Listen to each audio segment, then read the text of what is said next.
Tuan kedua ke majlis yang sama-sama membaca kitab Ila Hadratin Nabi Muhammadin Mustafa Rasulullah sallallahu alaihi wasallam wa ala al-kiram wa ashabihi sallallahu alaihi wasallam.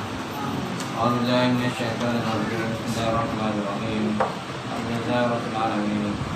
Arrahmanir rahim. Maliki yaumiddin. Iyyaka na'budu wa iyyaka nasta'in. Ihdinas siratal mustaqim. Siratal ladzina an'amta 'alaihim ghairil maghdubi 'alaihim waladdallin. Amin. Assalamualaikum warahmatullahi taala wabarakatuh. Alhamdulillahirabbil alamin wassalatu wassalam ala asyrafil anbiya'i wal mursalin wa ala alihi wa sahbihi ajma'in. Amma ba'd. Fa inna asdaqal hadits kitabullah wa khairan hadi Muhammadin sallallahu alaihi wasallam wa syarrul umuri muhdatsatuha wa kullu muhdatsatin bid'ah wa kullu bid'atin dhalalah wa kullu dhalalatin finnar. Qala Allah Subhanahu wa ta'ala fi kitabil azim ba'da auzubillahi minasyaitonir rajim. Qul hal yastawil ladzina ya'lamuna wal ladzina la ya'lamun innama yatazakkaru ulul albab. Sadaqallahul azim. Maksudnya, kata ilmu ya Muhammad, adakah sama orang yang berilmu dengan orang-orang yang tidak berilmu? Hanya saja orang-orang yang menerima peringatan daripada Allah Ta'ala, iaitulah orang-orang yang diberikan akal yang sempurna oleh Allah Ta'ala. Yang saya hormati Fadil yang muliakan Tuan Imam kita mana Maghrib malam ni. Seluruhnya yang saya muliakan Tuan Bilal, kemudian pengurusi surau jawatan kuasa sidang jamaah, muslimin muslimat, mukminin mukminat Allah Ta'ala. Jangan kuatlah mic. Baik, insyaAllah malam ni kita sambung pengajian kita Kitab Jawharah Mahur. Muka surat 193 masih lagi dalam bab Fadilatul Qabri wa Ahwalihi, kan? Bab pada menyatakan kelebihan kubur dan kelakuan ahli yang terdapat dalam kubur. Baris berapa tu?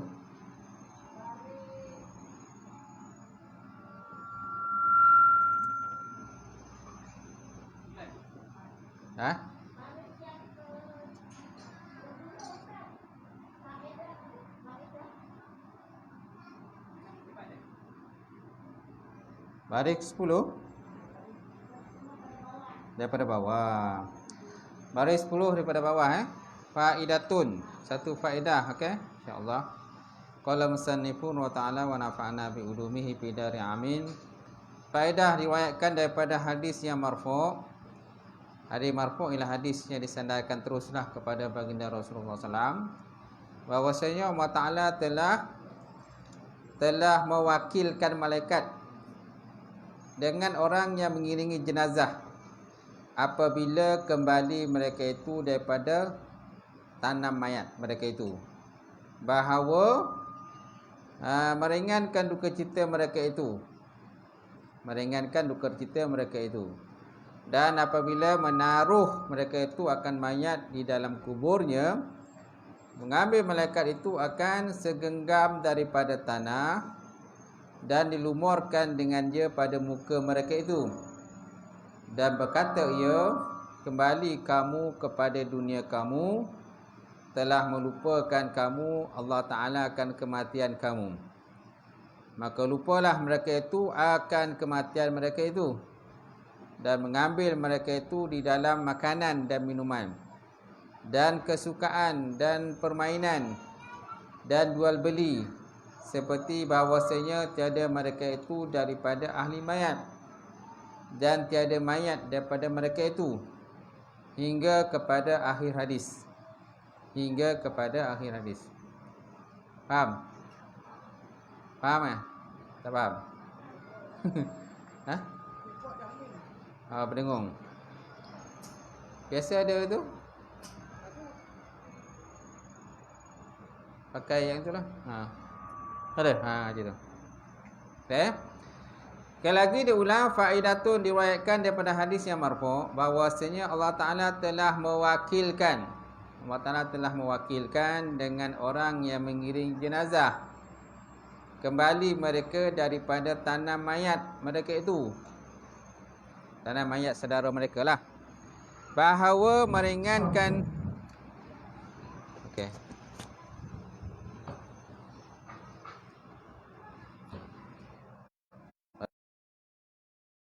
bahawa boleh dengar. Apabila kembali mereka itu daripada tanah mayat mereka itu, bahawa meringankan duka cita mereka itu. Jadi tugas malaikat ni meringankan duka cita saudaranya yang telah pun meninggal dunia. Kita tak nampak dah. Tak nampak kan? Kita hadis marfu'. Hadis marfu' ni hadis yang kuat juga lah, sandarkan kepada Rasulullah sallallahu alaihi wasallam. Dan apabila menaruh mereka itu akan mayat, bila menaruh mereka itu akan mayat dalam kuburnya, mengambil malaikat itu akan segenggam daripada tanah. Malaikat tu ambil segenggam tanah. Apa dibuatnya tu kan? Tanah tu. Dan dilontarnya dengan dia kepada muka mereka itu. Dilontarkan kepada muka. Dan berkata, ya, kembali kamu kepada dunia kamu, telah melupakan kamu, Allah Ta'ala akan kematian kamu tadi. Jadi Allah Ta'ala maknanya seolah macam mereka dah lupa lah tentang duka cita tadi. Sebelum tu ialah berita kematian, biasanya orang kan sedih, duka cita dan sebagainya. Jadi bila dah tanam mayat tu, tak adalah duka cita lagi. Semua dah senyum lah. Kalau nangis pun nangis sekejap. Tak? Apa, jenazah dah selamat diuruskan. Cuba kalau jenazah tak selamat diuruskan, tak ada siapa yang nak uruskan jenazah. Tentulah sedih kan. Sedihlah saudara kita yang meninggal, tak ada orang nak uruskan. Macam tu. Jadi bila adanya orang yang menguruskan jenazah, dah selamat, dah ada baca doa, dah sembahyang jenazah, semua dah siap, jadi semua pun dah senang lah. Kalau duka cita pun, duka citanya sekejap je, hilang duka cita. Macam itulah. Dan seterusnya, apa yang berlaku tuan-tuan? Dan berkata ia, kembali kamu kepada dunia kamu, telah melupakan kamu, Allah Ta'ala akan kematian kamu, mana kematian saudara tadi, maka melupakanlah mereka itu akan kematian mereka itu, dan mengambil mereka itu akan makanan dan minuman dan kesukaan dan permainan dan jual beli.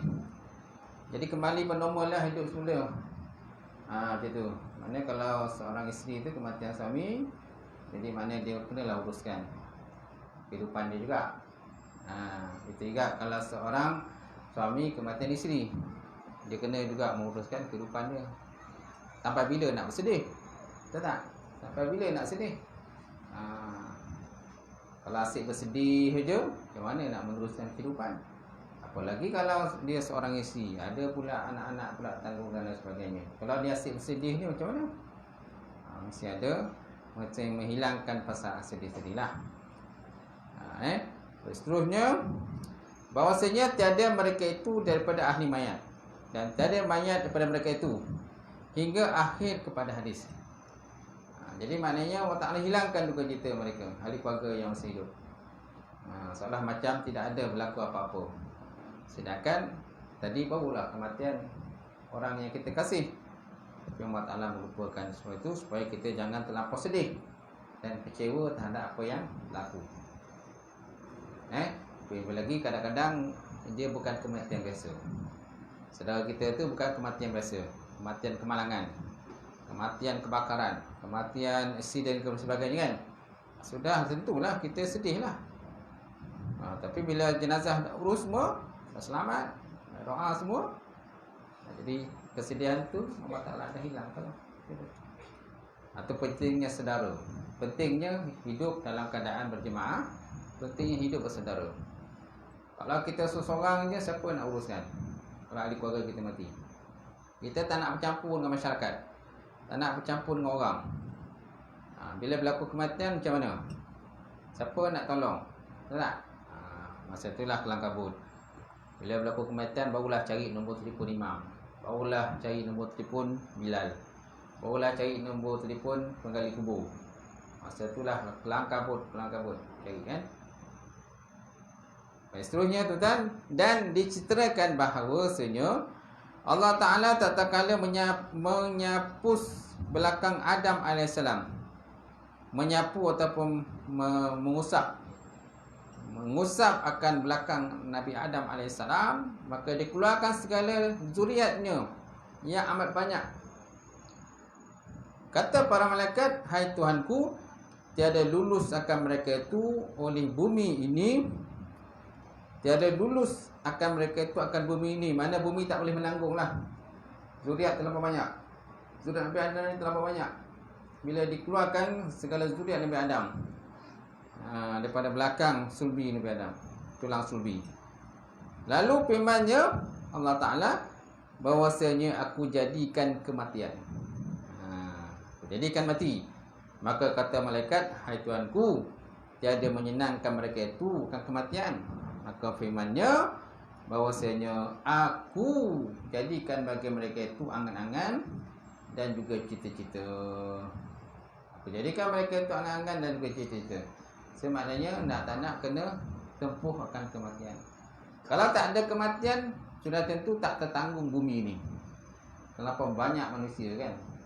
Berjuta-juta, berbilion-bilion, bertrilion manusia. Kalau tak ada kematian, kalau lah seandainya pada umat Nabi Adam tu masih hidup dah sampai pada sekarang, agak macam mana kan? Sudah tentu sempitlah dunia dengan manusia terlalu banyak. Jadi Allah Ta'ala jadikan kematian. Jadi tak adalah terlalu banyak sangat dunia ni. Dan kata ulama, maka adalah panjang angan-angan dan cita-cita itu daripada rahmat Allah Subhanahu Wa Ta'ala bagi segala manusia, supaya beratur dengan dia segala sebab kehidupan mereka itu, dan supaya teguh dengan dia segala pekerjaan mereka itu, dan supaya kuatlah orang yang bekerja atas pekerjaannya, dan atas segala orang yang berbuat ibadah akan ibadahnya. Maka inilah cita yang kepujian. Dan jikalau tiada demikian cita-cita itu, nescaya terhurai segala pekerjaan yang teguh bagi segala manusia, dan tiada sempurna pekerjaan mereka itu. Maka ketahuilah bahawasanya adalah cita yang dicela itu barang yang melupakan hamba akan pekerjaan akhirat, dan yang mengkeraskan hatinya, dan memutuskan daripada segala amal-amal yang soleh. Nampak? Jadi Allah Ta'ala menciptakan, jadikan manusia ni ada cita-cita dan angan-angan. Bila ada cita-cita, keanganan, maka dia ada kemahuan. Dia ada kemahuan untuk memiliki itu, memiliki dan sebagainya. Adakah salah kita memiliki itu, memiliki ini? Tak salah juga. Ini pun satu tanggungjawab. Menyediakan tempat tinggal, menyediakan keperluan makan minum, menyediakan tu, lepas tu ada pendapatan, ada pekerjaan dan sebagainya. Tak salah pun kan? Tak salah. Sesuai dengan hadis Rasulullah SAW, i'mal li dunyaka ka'annaka ta'ishu abadan, wa'mal li akhirataka ka'annaka ta'umutu qadan. Beramallah untuk kamu akan akhirat kamu, seolah-olahnya kamu akan hidup selama-lamanya. Dan bekerja dan beramallah untuk dunia. Beramallah untuk dunia seolah kamu hidup selamanya. Beramallah untuk akhirat seolah-olah kamu akan mati besok. Seolah macam mati besok. Semua ada ayat suruh kita beramal, bekerja, dan ada ayat suruh kita beramal untuk bekalan akhirat. So tak salah-salahnya tu. Yang salahnya ialah apabila kita sibuk cari dunia sampai lupa akhirat. Itu yang salah. Sibuk bekerja siang malam, sampai solat pun tak. Dia kata alasannya solat tak sempat nak buat kerana sibuk. Terlampau sibuk, solat tak sempat nak buat. Amal ibadah lain pun tak sempat nak buat. Sebab apa? Alasannya sibuk mencari pendapatan, cari duit dan sebagainya. rugi dia. Jadi Allah Ta'ala menciptakan angan-angan dan cita-cita. Tak salah, tapi jangan terlampau angan-angan, jadi angan majlis je lah. Bila terlampau angan-angan pun masalah juga. Tulul amal.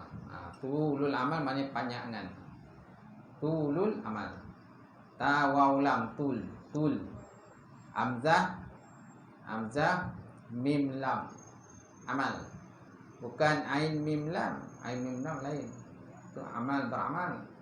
Ni hamzah mim lam amal. Panjang angan-angan dia. Panjang angan. Baik. Dan kata ulama lagi, maka adalah panjang angan-angan dan cita-cita itu daripada rahmat Allah juga bagi segala manusia, supaya beratur dengan dia akan sebab kehidupan mereka itu, dan supaya teguh dengan dia segala pekerjaan mereka itu, dan supaya kuatlah orang yang bekerja atas pekerjaannya, dan atas segala orang yang berbuat ibadah akan ibadahnya. Maka inilah cita yang kepujian. Dan jikalau tiada demikian itu, cita-cita itu, nescaya terhurai segala pekerjaan yang teguh bagi segala manusia, dan tiada sempurna pekerjaan mereka itu.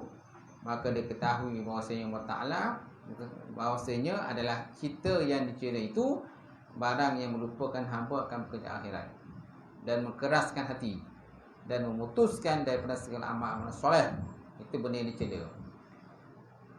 yang dicela. Sebaliknya, kalau niatnya, amalannya itu, angan-angan yang baik, itu memang digalakkan lah. Cita-cita yang baik memang digalakkan. Kemudian kata Hasan Al-Basri rahimahullah ta'ala, bermula lalai dan cita-cita itu dua nikmat yang besar atas anak Adam. Dan jikalau tiada keduanya, nescaya tiada berjalan orang Islam pada jalan, dan hampa segala sebab kehidupan mereka itu sekaliannya, dan membawa yang demikian itu kepada mudarat yang amat besar, kerana ketiadaan orang yang mendirikan akan pekerjaan mereka itu. Mana dunia ni dia ada pelbagai tuntutan. Ada tuntutan fardu ain, ada tuntutan fardu kifayah. Ada tuntutan fardu ain dan fardu kifayah. Okey, mana kita ni tak lari daripada tuntutan Allah Ta'ala, perintah, suruhan. Kalau kita tak buat itu, maknanya kita dianggap orang yang malas. Orang yang malas, mesti tidur kan, baringnya, hanya menunggu je orang bagi makanan. Kalau tak ada orang bagi makanan, tak adalah. Hanya menyerah bulat-bulat tanpa ada usaha dan ikhtiar. Ini namanya pahaman apa tuan-tuan? Pahaman Jabariyah. Pahaman Jabariyah tu dia serah bulat-bulat pada Allah tanpa usaha ikhtiar. Pahaman Qadariyah, pahaman yang hanya bergantung pada usaha ikhtiar. Tidak ada ikatan dengan Allah Ta'ala. Sedangkan pahaman Ahlus Sunnah wal Jamaah duduk tengah-tengah antara Jabariyah dengan Qadariyah. Usaha daripada manusia kena ada, penyerahan daripada Allah Ta'ala pun mesti ada. Kedekatan pahaman Ahlus Sunnah wal Jamaah.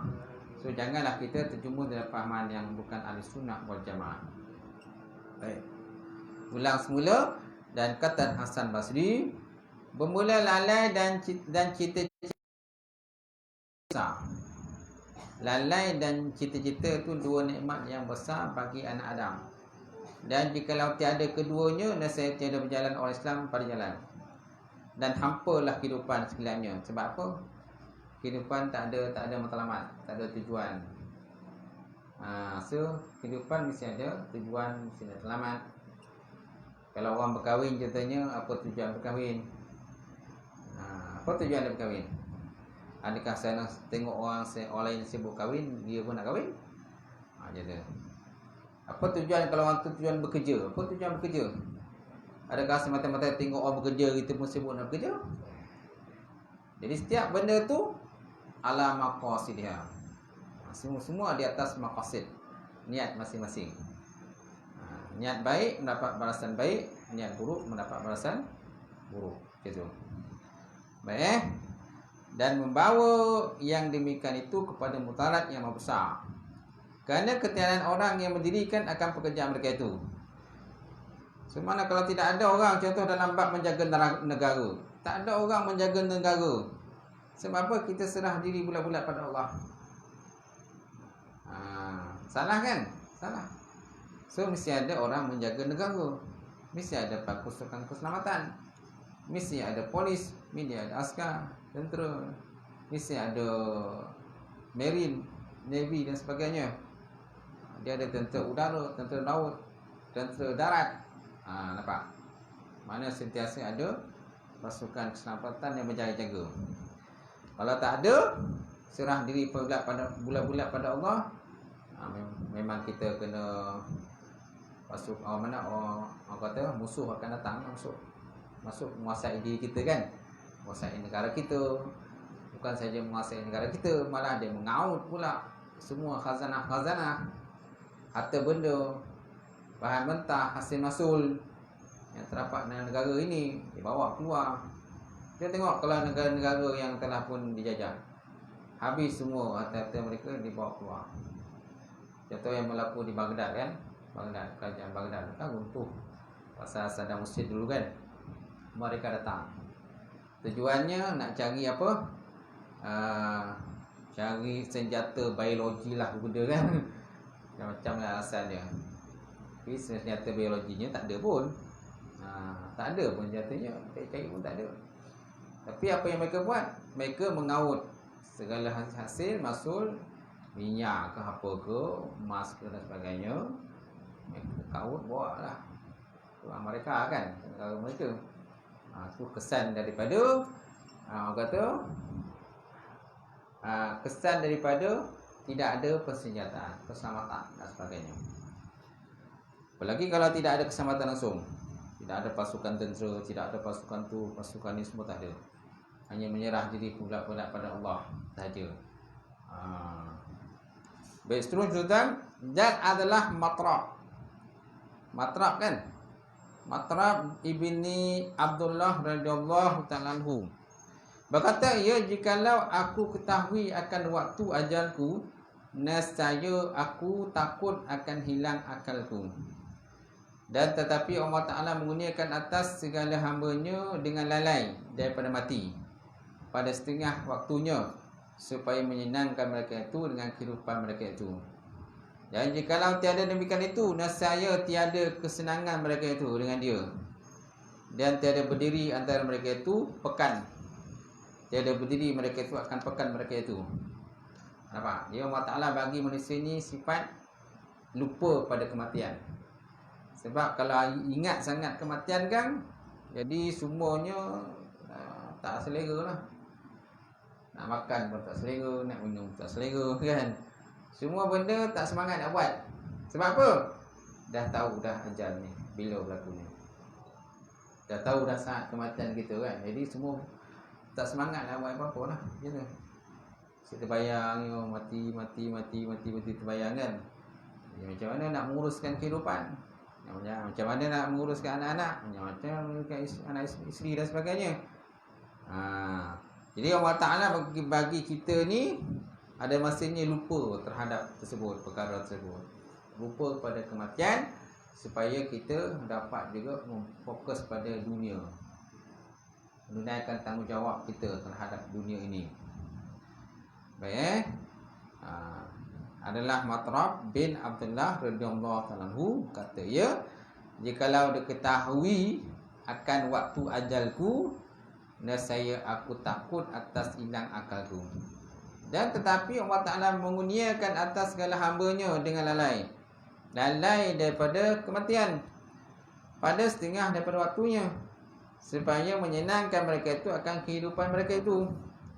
Dan jikalau tiada demikian itu, nescaya tiada kesenanganlah mereka itu dengan dia, dan tiada berdiri antara mereka itu akan pekan mereka itu. Nak pergi pekan pun tak semangat, nak berniaga pun tak semangat. Nak berniaga pun tak semangat. Apa je pekerjaan pun tak semangat. Sebab apa? Dah terbayang malaikat maut datang. Dah terbayang malaikat maut datang. Apa persiapan ni? Kubur dah gali ke belum? Kubur dah gali tu, kan? Siapa agak nanti yang akan memandikan jenazah ku, kan? Dah terbayang lagi tu.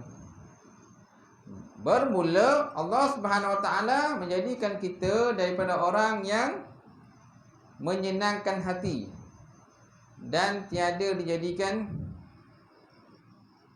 kiat. Kita tiada jadikan kita, kan?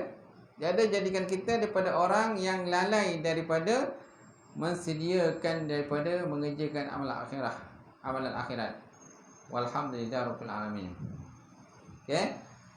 Allah Taala menjadikan kita daripada orang yang menyenangkan kematian. Menyenangkan apa? Betul?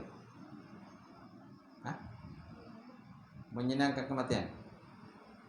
Tulisan tu apa jelas? Jawi lama tu tak? Betul?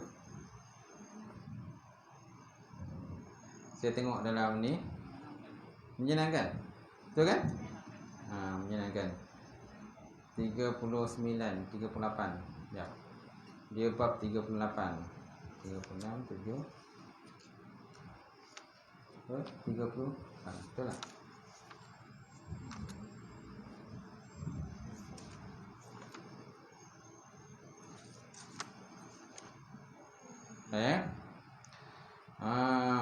Baik. Menyebutkan sini menyebutkan bermula Allah Ta'ala menjadikan kita daripada orang yang menyebutkan mati, dan tiada dijadikan kita daripada orang yang lalai daripada menyediakan daripada mengerjakan amal akhirat. Gitu. Dan tiada jadikan kita tu kita kap yata ta tu ta yang terbuka tu, bukan ta marbutah, ta gulung. Kalau ikut ke situ ta gulung, kan? Gitu. Sebenarnya kap yata kita. Jadi bermula Allah Ta'ala menjadikan kita daripada orang yang menyebutkan mati, selalu menyebutkan mati, dan tiada jadikan kita daripada orang lalai daripada menyediakan daripada amalan-amalan akhirat kita. Jadi kita naklah, insya-Allah. Wallahu a'lam. Seterusnya kita masuk bab yang ke-39 pada menyatakan fi mana'il nihayah, tegahan daripada meratap. Meratap ke mengaung ke apa sebenarnya, kan? Itu. Bab yang ke-39 pada menyatakan tegah daripada nihayah. Atas mayat. Yang ini menangis dengan membilang-bilang atas mayat yang dikatakan dia dengan nama berbiji-biji sebab. Apa benda saya tak pasti. Berbiji-biji sebab. Mana sedih lah tu. Nak gambarkan kesedihan bersangat tak macam tu.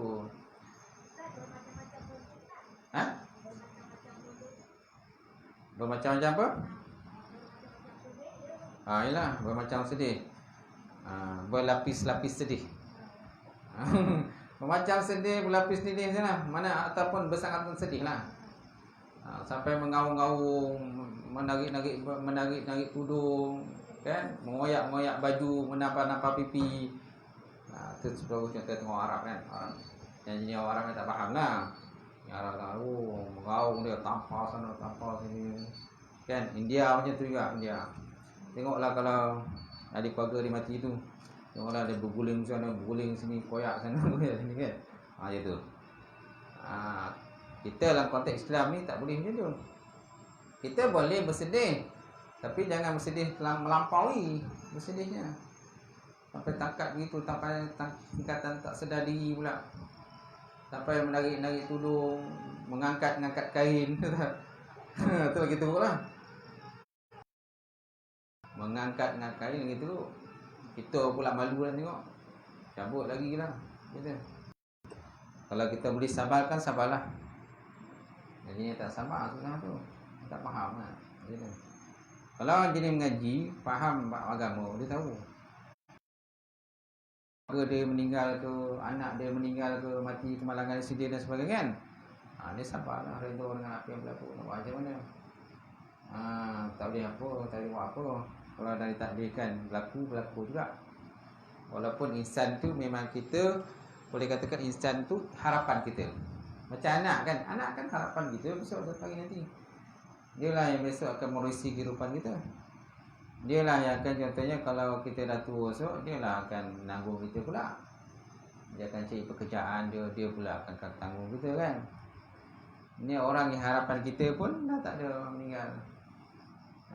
Bagi orang yang iman dia tu tak kuat, tu yang dia macam tu, tak sedar diri dia. Baik, seterusnya kata Imam Nawawi dalam kitab Al-Azkar, dan ketahui olehmu bahwasanya erti nihayah itu mengangkatkan suara dengan nadab. Nadab ni merataplah. Dan erti nadab itu membilang-bilang akan keelokan mayat dan kepujiannya dengan mengangkatkan suara. Dengan mengangkatkan suara, itu dikatakan nihayah. Kata Kir, erti nihayah itu iaitu menangis atas kematian mayat serta membilang akan keelokan mayat. Telah berkata oleh ashab kami, haram mengangkatkan suara dengan melebihi daripada menangis.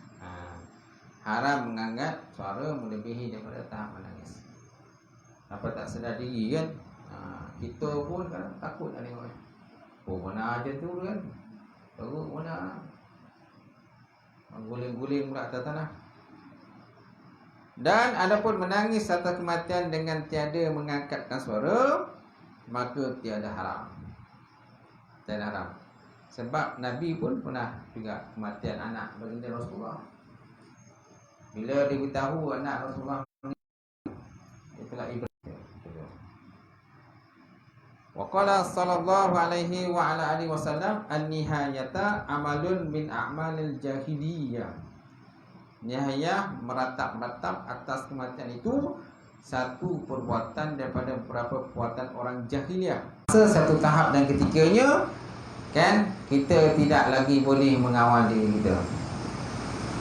Sebab apa? Kerana Allah Ta'ala nak meluluskan qada dan qadarnya. Allah Ta'ala teruskan. Contohlah berlaku kemalangan. Siapa nak berlaku kemalangan? Tak ada. Kalau kita buat kereta lah, ada tak siapa yang nak berlaku kemalangan? Tak ada. Semua nak, kalau boleh nak sampai cepat ke tempat dan destinasi yang kita nak tuju. Betul tak? Untuk kita uruskan kehidupan kita, anak-anak sebagainya. Tapi kalau nak ditakdirkan berlaku kemalangan, dia berlaku biasanya sekelip mata je. Sekelip mata dah berlaku. Sebab apa? Pada masa itulah Allah Ta'ala akan menjadikan kita ni seolah macam kita ni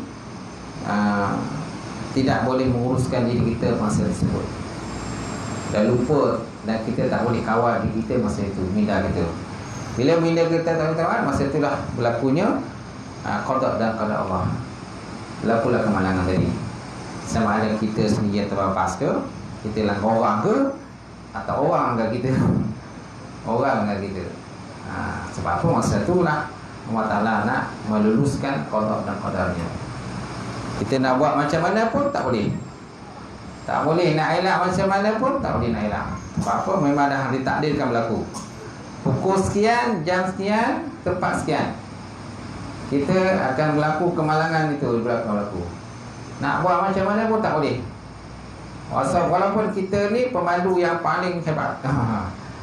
Pemandu orang kata Formula 1, okey, Formula 1. Kita tengok Formula 1 tu, kalau pemandu tu punyalah laju. Ataupun pemandu motosikal. GP apa tu? GP motor GP motor kan, Moto2 lah, Moto3 lah. Tu yang Syahrin masuk ya, Hafiz Syahrin tu. Nah itu kemalangan kan.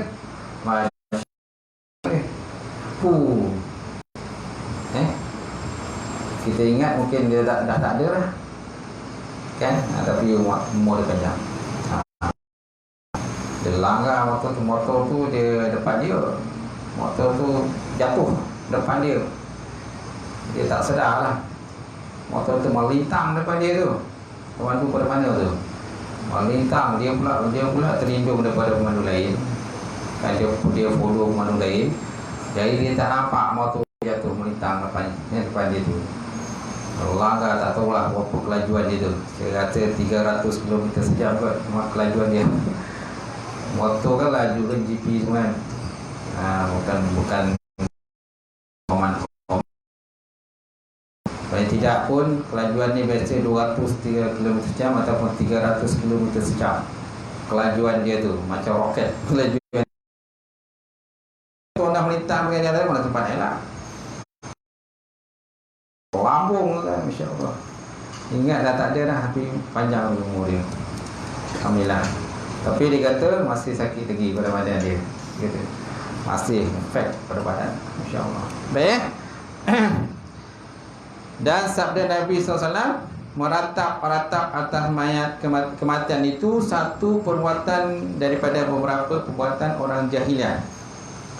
Dan bahasanya perempuan yang meratap itu apabila mati ia pada hal tiada ia taubat, diberi pakai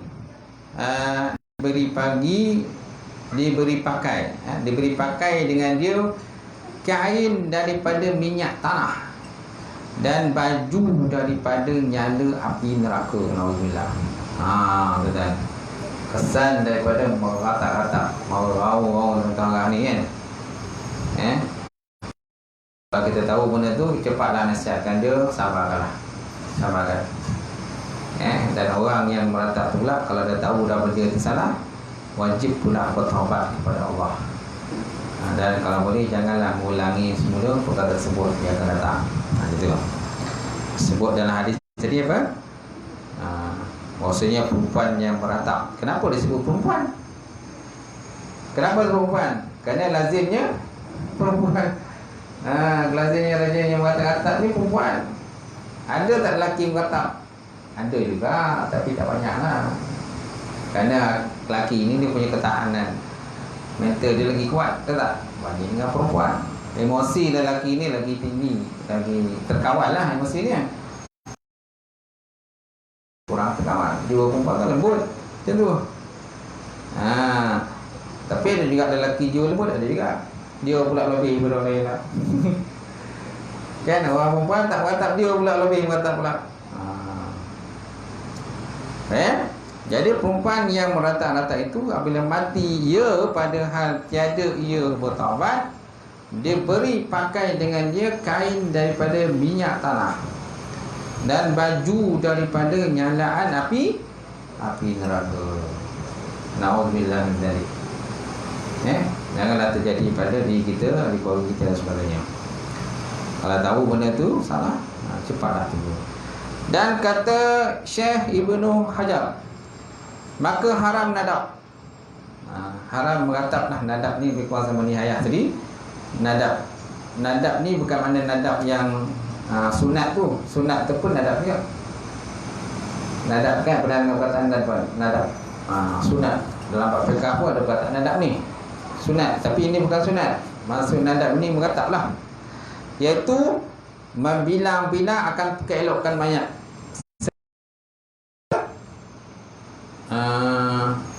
Wa jabala, ya ini hai gunung. Wa jabala, itu tak? Wa jabala, wa jabala, hai gunung. Tak. Hai gunung. Ataupun dia nak menyatakan ini yang kata menyatakan keelokan mayat lah. Akhlak mayat tu mungkin baik. Macam tu. Mana orang yang menjadi harapan dia, tiba-tiba orang berharapan tu meninggal. Macam tu lah. Hai gunung. Hai gunung, ataupun hai lah sayang, hai lah tu lah, hai lah intan payung. Terus sebagainya kan. Mana orang tu memang dia sayang sangat pada orang tu, tapi dah tak ada, meninggal. Macam tu. Dan seterusnya, hai gunung dan haram Nuh. Haram Nuh iaitu menyatakan mengangkatkan suara dengan dadap, dan seumpamanya melebihi dengan mengangkatkan suara dengan menangis, dan jikalau tiada menyerta dengan membilang-bilang sekalipun, walaupun tak disertakan dengan menyebut kebagusan mayatnya tu, meninggal tu.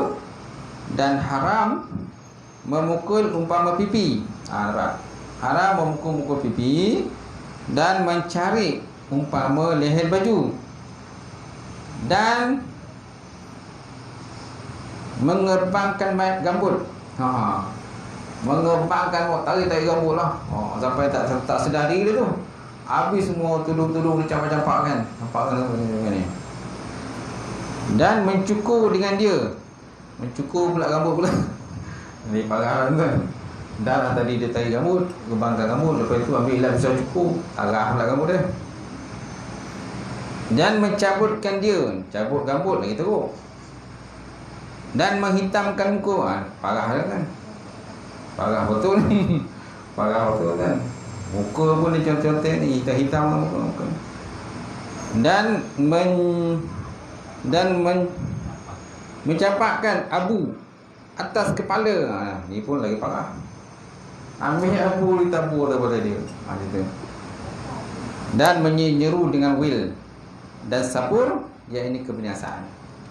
Menyeru-nyeru dengan wil ni kecelakaan lah. Fawailun lil musallin, kan? Wil, celaka.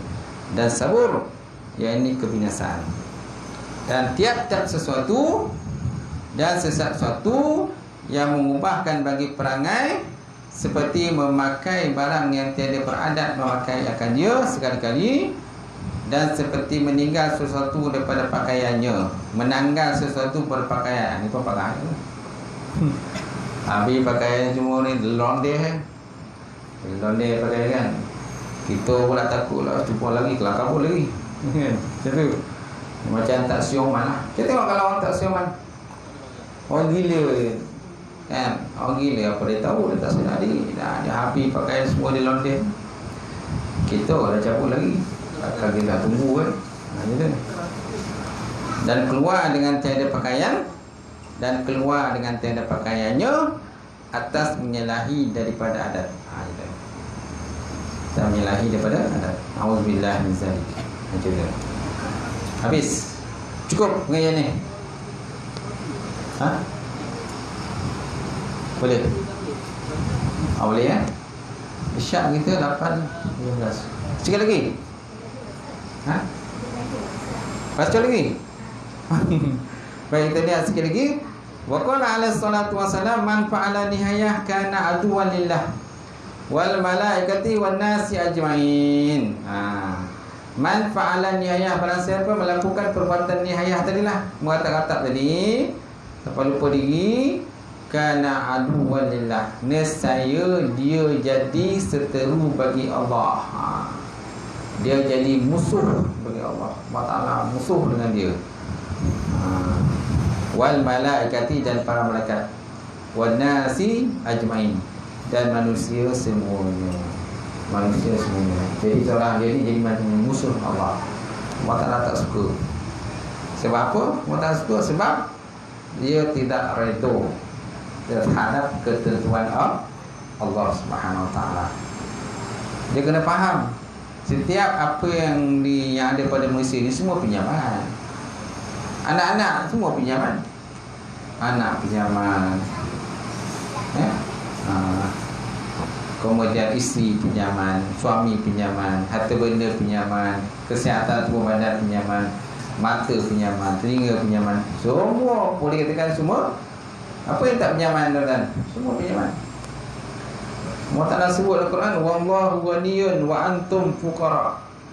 Allah Ta'ala tu maha kaya, kamu tu orang fakir. Dalam Quran, kamu orang fakir. Kamu bila fakir, mana kita sentiasa berhajat kepada Allah Ta'ala, sama ada berhajat dalam bentuk material ataupun rohani, kan? Berhajat kepada makan minum, berhajat pada tempat tinggal, berhajat kesihatan dan sebagainya. Sampai itu kita juga berhajat kepada hidayah, petunjuk daripada Allah, supaya menunjukkan kita ni jalan-jalan kebaikan. Gitu. Itu yang kita mohon kepada Allah. Sekali lagi, dan waqala alaihi salatu wasalam, taji'u nahiyah yaumul qiyamah tanbahu kan nabihil qalbi. Taji'u nihayah yaumul qiyamah tanbahu kan nabihil qalbi. Nabi SAW bersabda, datang orang meratap-ratap pada hari kiamat itu, yakni pada mawaqif pada tempat berhimpun lah. Mawaqif ni tempat berhimpun mana kiamat, pada masyarakat. Menyala ia seperti menyala anjing. Dan ini menunjukkan atas bahawasanya meratap atas mayat itu daripada kelakuan dosa besar. Nauzubillah. Mana akhirat besok, kalau siapa dalam dunia suka meratap, dunia besok seolah dia akan dibangkit dalam keadaan menyala seperti menyalanya anjing. Macam mana anjing menyala tu? Macam itulah keadaan dia. Itu kita takut tu. Dan hadis yang dhaif bagi ini daripada Ibnu Asy-Syakir, daripada Abu Hurairah, dijadikan akan segala orang meratap-ratap pada hari kiamat dua saf. Satu saf daripada kanan ahli neraka, dan satu saf daripada kiri mereka itu, dan menyalak mereka itu atas ahli neraka. Nauzubillah. Seperti menyalaknya anjing. Menyalak-nyalak seperti menyalak. Macam mana anjing menyalak tu? Macam mana contohnya apa tu? Yang menyalak tu serigala. Dia anjing kalau serigala lagi teruk lagi. Serigala lagi teruk, dia kena menyalak dia. Cuma beza serigala dengan anjing, serigala ni dia takut dengan manusia. Nampak manusia, serigala lagi. Tapi anjing kalau nampak manusia, dia tak lagi.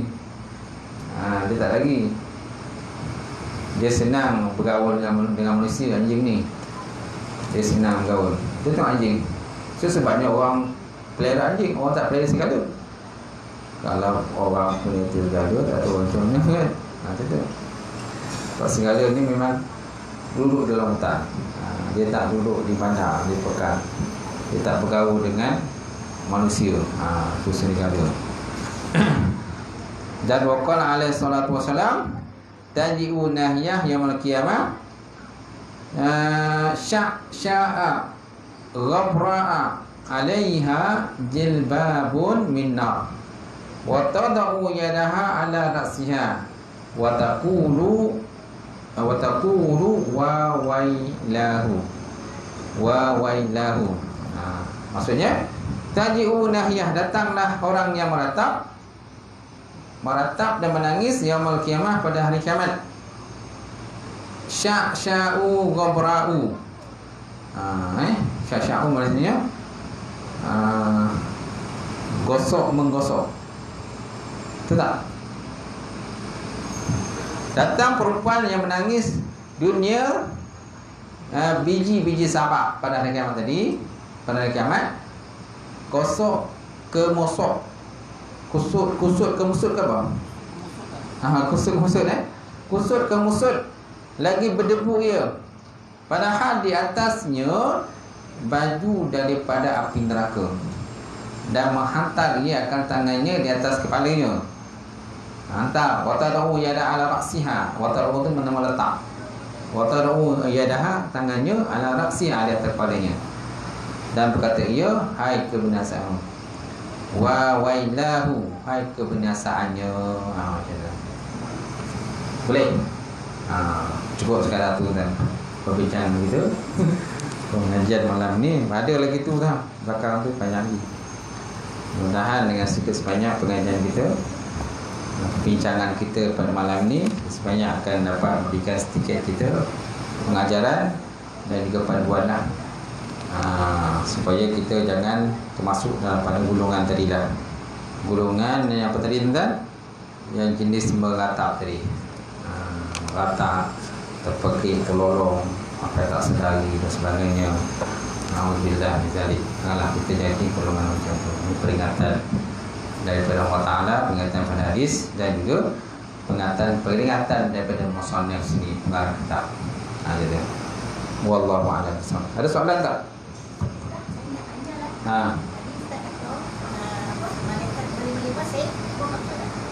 Malaikat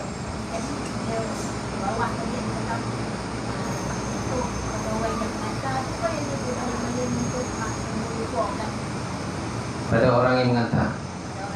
Ya, menghantar. Bukan pada orang yang mati tu. Orang yang menghantar tu lah.